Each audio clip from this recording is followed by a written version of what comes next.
Well, instead of calling this learn what exactly to do, make your own how-to tutorial and instructional videos online, I simply called this episode how to create tutorials online. My name's Guy and I'm part of the Guy R. Cook Report.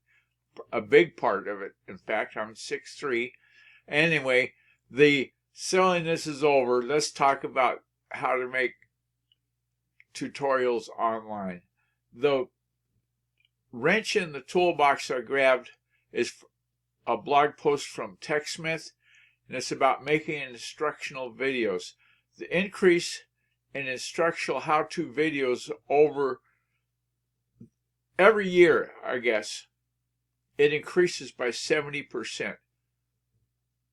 There's a huge percentage of people that confess to watching at least 2 how-to videos a week. Okay, so learning how to do those and having the little bit of knowledge that it takes to get that put together. There's an article on TechSmith, and I've got the link in the show notes. If you go to the GuyRCookReport.podbean.com, look up the link in this. In the notes, they talk about a guide.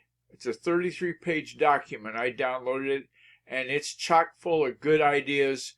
I encourage you to take a look at that.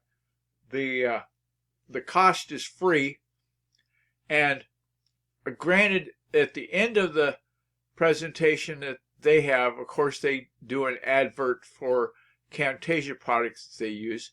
I don't use that. I use Screencast-O-Matic. That's what I'm using right now. It's a great product. It costs $18 a year, and it does the job. Okay? So, take a look at all of the show notes. Scroll down through the rest of it. You'll see the link in there for a number of things that we've interacted with, including YouTube. If you like this, if you found some value in it, subscribe to our YouTube channel. We'll put up other episodes as time permits. And it's a wrap.